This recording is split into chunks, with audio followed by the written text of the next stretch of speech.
If you love bread or you want to start making your own bread at home, then you've come to the right place. Hi everyone, it's Kiki. In today's video, I'm going to show you how to make this soft and delicious bread. It's a super simple recipe. Anyone can make it. You only need a handful of ingredients. You can make this using your hands or using a stand mixer.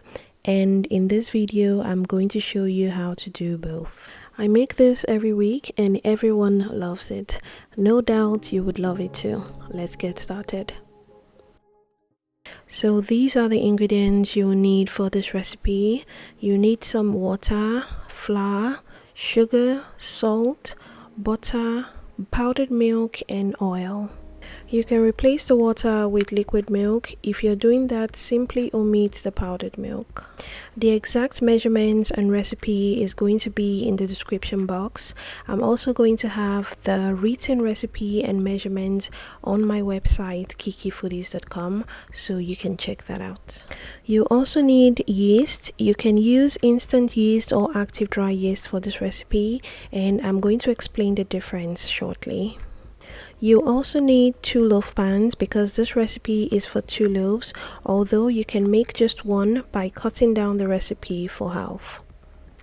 And you can find the link for everything I use in this video in the description box. To start, we're going to first dissolve the yeast. Now, this is the only part you need to pay attention to because this is what will make or break the bread. To dissolve the yeast, you will need warm water. The water can't be too hot, if not it will kill the yeast. You can test the temperature of your water by inserting a clean finger into it. The water should be around the same temperature with your body temperature. So the key point is that the water shouldn't feel hot in your fingers. Alternatively, if you have a kitchen thermometer, that's perfect. You can simply use it to measure the temperature of the water. The ideal temperature should be around 100 degrees Fahrenheit to 110 degrees Fahrenheit max. If the water is hotter than that, it's likely going to kill the yeast and the bread is not going to rise. Once you get the temperature right, add the yeast. I'm using active dry yeast for this recipe, but like I said earlier, you can use instant yeast. The next thing we're going to do is proof the yeast. You can make this process a bit faster by adding a little sugar to the yeast mixture, and the yeast is going to feed off the sugar and bloom faster. Proofing the yeast is just a precautionary step just to make sure that the yeast is working properly. If you're using instant yeast, you can simply skip this step and just add the yeast directly with the dry ingredients and use room temperature water. But if you're not sure of your instant yeast, you can also do this just to make sure that the yeast is good to use. I'll cover the yeast mixture and allow to sit for about 10 minutes.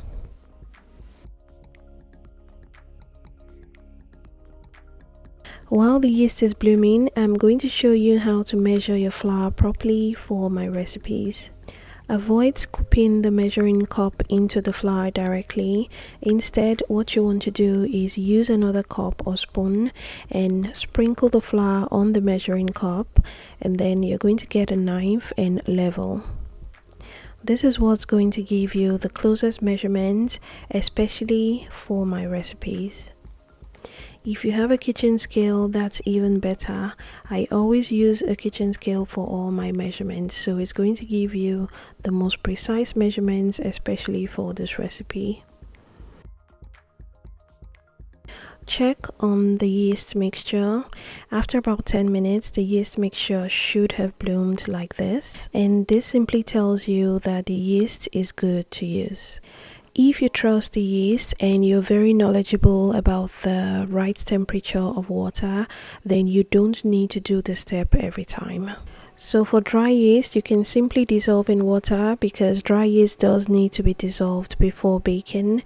And for instant yeast, you can just put directly with the other ingredients. If the yeast doesn't bloom after about 15 minutes, the water may be too hot or the yeast has gone bad. Throw it out and repeat this process with a new batch of yeast. If you're sure that the yeast is not the problem, then adjust the temperature of the water. And this is why I always recommend proofing the yeast, especially if you're new to baking, because it helps you avoid wastage of the other ingredients like the flour and sugar. And I would say this is the only major thing you need to know when it comes to making bread. And once you get the yeast part right, you can apply that knowledge to any other baking that calls for yeast. So next, add the other ingredients. So add the sugar, the flour, the powdered milk, and the salt. The only thing we won't be adding now is the butter and the oil. I'm going to take this to my stand mixer with the dough attachment, and if you don't have a mixer, that's fine. I'm going to show you how to do this by hand. If you plan on making bread every week, you might want to consider investing in a stand mixer. It really makes the process faster. Mix for about 1 to 2 minutes on the lowest speed until the dough comes together, then increase the speed and knead for 5 minutes. The dough is going to look a bit dry at first, but keep in mind we haven't added the butter and the oil. And the reason we add the butter later is because we want the dough to get a proper stretch, so it's going to improve the gluten structure in the bread, which is what gives it that nice and stretchy texture. If you notice that the dough is too soft or too sticky at this stage, feel free to add more flour. After mixing for about 5 minutes, go ahead and add the butter and oil. You can skip the oil and just add more butter, but I like adding the oil because it keeps the bread hydrated for days. I initially forgot to add the oil while filming, but I did add it to the dough immediately I remembered. Continue kneading the dough for an additional 5 to 7 minutes until everything comes together. And please make sure that your butter is at room temperature before adding it. My stand mixer is by KitchenAid and I'm kneading on speed 4. If you want to do this by hand, simply repeat the same process we did earlier. So proof the yeast, add it to a wide bowl, and then add the other ingredients. Mix everything up until you get a shaggy dough and then transfer to a floured surface. If you're doing this by hand, you want to knead for at least 15 minutes or even up to 20 minutes. My dough board was moving too much, so I added a wet paper towel to make it a bit stable. If you're kneading by hand, you want to knead for at least 15 minutes.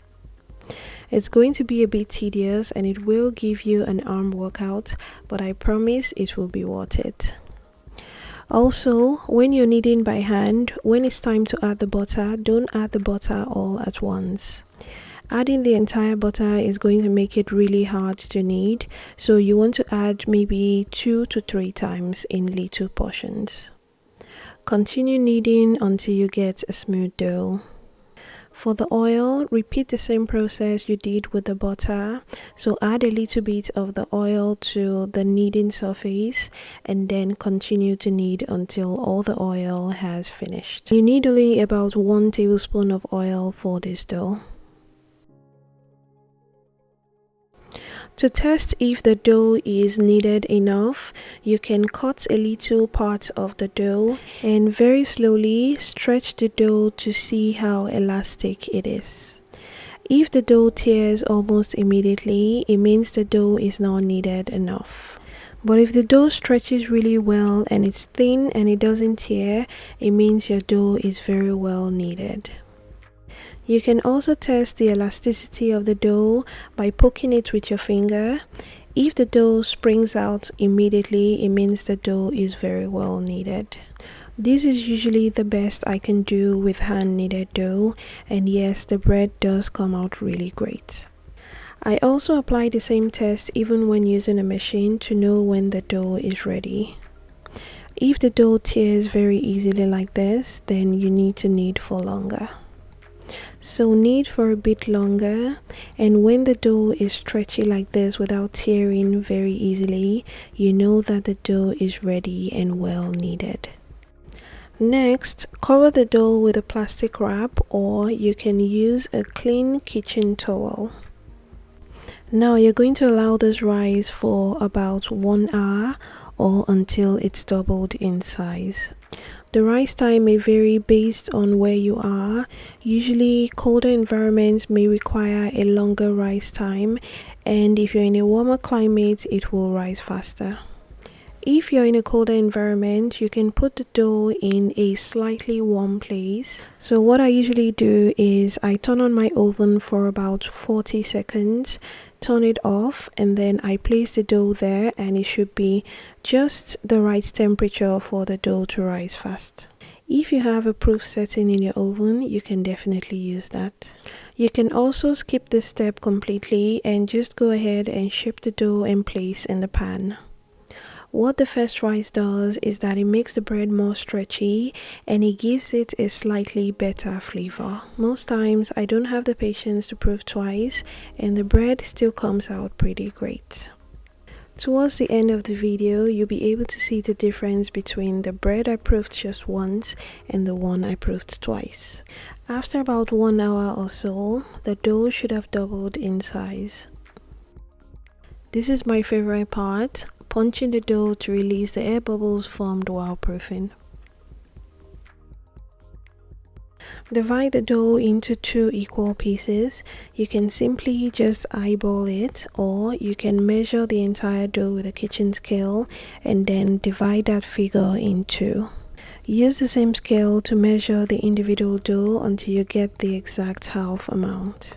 To shape the dough, just roll and tuck like this, and make sure when you're tucking the dough really tightly. If you don't tuck tightly, you might notice after baking the bread you have like big holes on the inside. So to avoid that, make sure you press it down after each roll to tuck really tight. When you're done, simply pinch the end of the dough so it closes.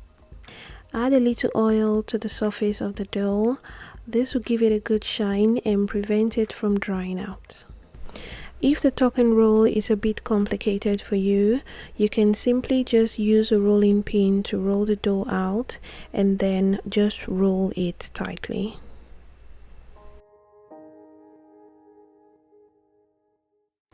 After you oil the dough, transfer to a baking pan. I'm using 2 8x4 baking pans. Any medium baking pans will do for this recipe. If you want to get this exact one, it's going to be linked on my Amazon storefront, and I'll provide the link in the description box. If the pan you're using is not non-stick, before adding the dough, spray with non-stick spray, or you can simply dust the pan with flour. Cover the pan and allow to rise for a second time. It should take about 40 minutes to an hour. When the dough is about 70% risen, start to preheat your oven. If your oven takes a longer time to preheat, you want to start a bit earlier. If it takes a shorter time to preheat, then start a bit later. Preheat the oven to 350 degrees Fahrenheit or 175 degrees Celsius. So when it gets to that temperature, add the bread and you're going to bake this for about 25 to 30 minutes. Because I'm using a covered pan, it usually takes about 25 minutes to fully bake. If I want it a bit on the browner side, I leave it for 30 minutes. If you're using an open pan without a cover, you want to leave it for about 30 to 35 minutes. When the bread is done, take it out of the oven and then remove it from the pan.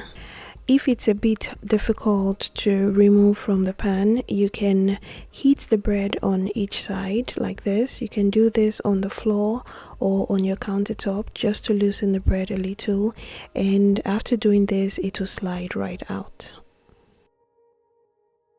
The bread is looking really good and my whole house smells amazing. I mean, nothing compares to the aroma of freshly baked bread.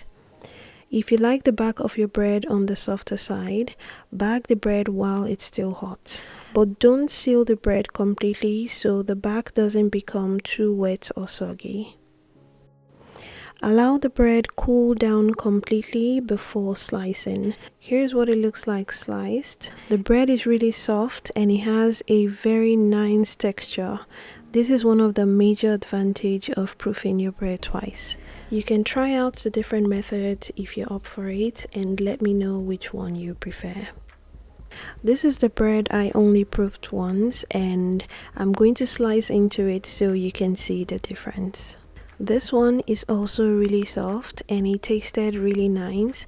The only difference between the one proof and the two proofs that I've noticed is the texture. Besides the texture, they both taste identical. They taste really great. So if you don't have the time, you can just skip the first proof and your bread will be ready in about an hour. For storage, simply just store in a cool, dry place like you store your regular bread. It should last between 4 to 5 days and still remain fresh. If you want it to last for longer, you can make in bigger batches and bake and then freeze immediately. The frozen bread can last in the freezer for about 3 to 6 months with constant power. To thaw the bread, remove from the freezer and allow to sit at room temperature for about 2 to 3 hours. If you want it hot, you can bake for a few minutes or microwave. I hope I've been able to convince you and not confuse you to make your own bread. Like always, let me know if you do make this and how it turned out. The full recipe, like I mentioned before, is in the description box, and you can also find it on my blog kikifoodies.com. If you have any additional questions about this recipe, feel free to leave me a comment, send me a DM on Instagram, and I'll be more than happy to help you out. I hope you enjoyed watching this video and I hope you found the video helpful. Don't forget to like, share or comment. It really helps the channel grow. Don't forget to like and subscribe if you haven't done so already. If you're already subscribed, thank you for subscribing and I'll see you in the next one.